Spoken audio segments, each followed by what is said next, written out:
Hey guys, HeelTayler here, welcome to a brand new episode of WWE Reborn on my channel. This is the go-home show for Raw's first single pay-per-view.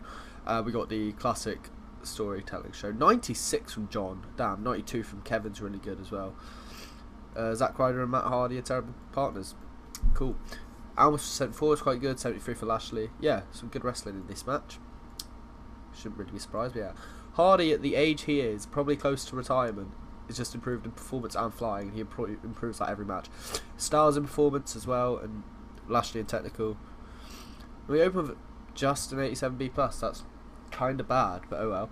The show opens with Seth Rollins in the centre of the ring with a mic in hand. He begins to speak. Says, "Last week I was absent, and I apologise because that is the one thing I said I wouldn't be once I captured this championship. But by the hands of Samoa Joe, I had no choice. However, what Joe doesn't realise is that I beat Brock Lesnar for this championship, and you, Samoa Joe, you are no Brock Lesnar."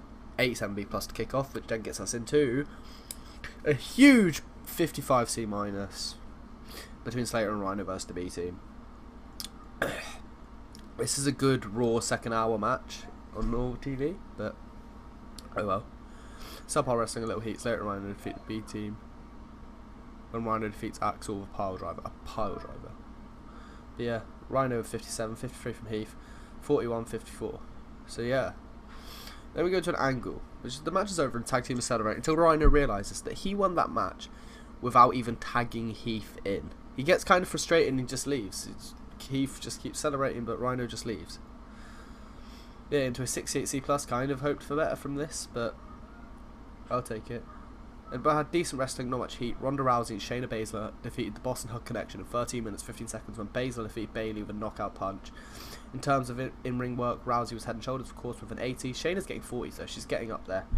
Bayley improves the performance, 64 for Sasha, 59 for Bayley, 68C+, decent match, into an 83B+.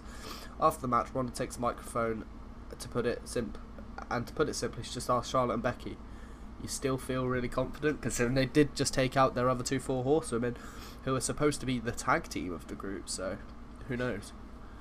And takes it into a 95A* course because it's John Cena. But yeah, hyper package players featuring John Cena and Andrade Almas and their upcoming match on Sunday. Into a 72B-. Yeah. In a decent match, Joe defeated Gargano by pinfall, illegally using the ropes for leverage after Hardy distracted Gargano. 82 for Joe, 53 for Johnny. Yeah, so in similar fashion to last week, Matt Hardy has distracted Johnny Gargano and cost him what looked like it was going to be a huge win here tonight. This time Matt just laughs and Johnny is losing his mind. He's going mad, he starts trashing ringside until Candice eventually calms him down and just walks him to the back. 71C+. Then goes to an 89A. Before the tag match, Finn Balor comes to the ring with a microphone and begins to talk about Mike Kanellis. He says he's a poor wrestler and that he is only in the company because of his wife, and he can't wait to see him attempt to take Finn's title off of him. 89A. Which gives us 75B-. And about had good wrestling, decent reaction from the crowd. Mike Kanellis and Dean Ambrose defeat Finn Balor and Kofi Kingston. 21 minutes 45 seconds when Dean Ambrose defeat Kofi Kingston after using a foreign object. Kanellis was the weak link, struggling to keep up with everyone else's performance. Kofi only is 69, but he'll get there.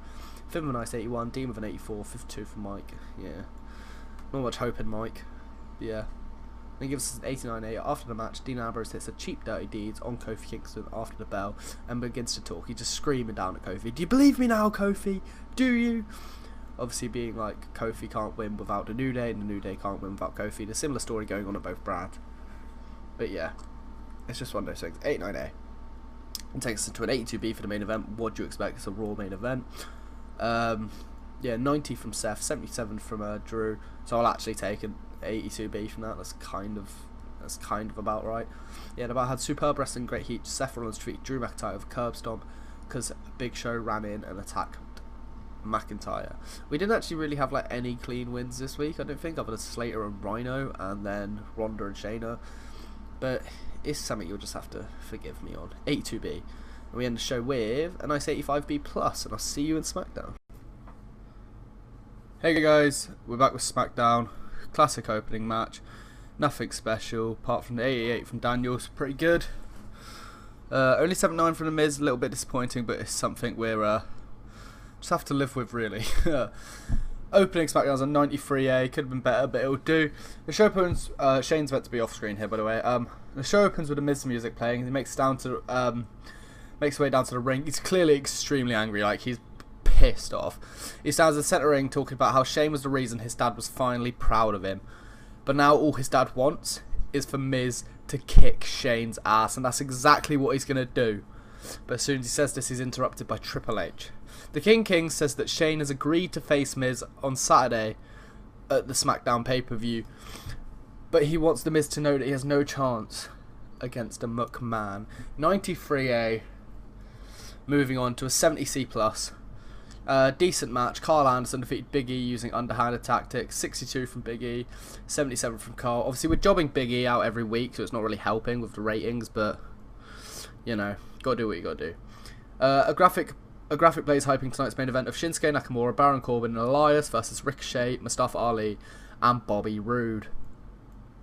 Yeah. That's basically it. Into a 59C here. About had decent wrestling, not much heat. Natalya defeated Naomi in 15 minutes 57 seconds with a sharpshooter. 58 from Natalya, 54 from Naomi, 59C. Then goes into a 54C minus. After the match, Natalya takes the microphone. She basically just says, Asuka, I respect you, but at the pay-per-view I'll prove I'm the better wrestler when I take the SmackDown Women's Championship from you. And yeah, and that's that, and goes into a 49D+. Terrible wrestling, non-existent crowd heat. Kairi Sane, Io Shirai defeated Jax and Tamina when Sane defeated Tamina with a spear. Jax carried the match. 41 from Io, 40 from Sane, 36 from Tamina, 51 from Nia.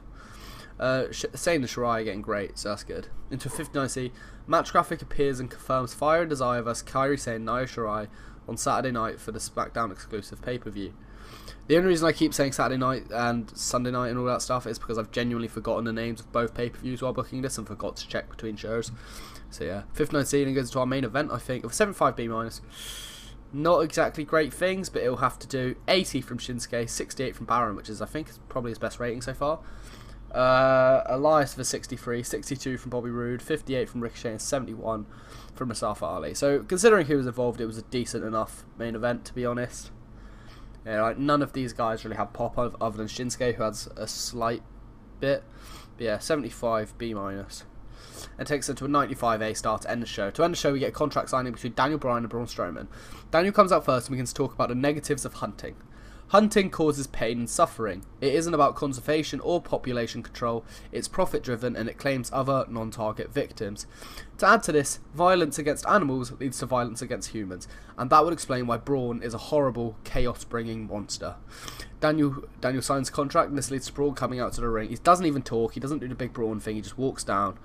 He seems almost disappointed in himself after hearing Daniel's words. He signs the contract while Daniel just screams fickle on repeat at Braun until Braun snaps and just power slams Daniel through a table, to be honest, and he just storms to the back. He's not happy. Daniel's kind of in pain and Triple H just stood there like, oh, well, that was easy. Yeah, 81B to end the show. Not great, but what can you do? Next show is 205 Live, then we've got 2 pay-per-views coming your way. Hope you enjoy, boys.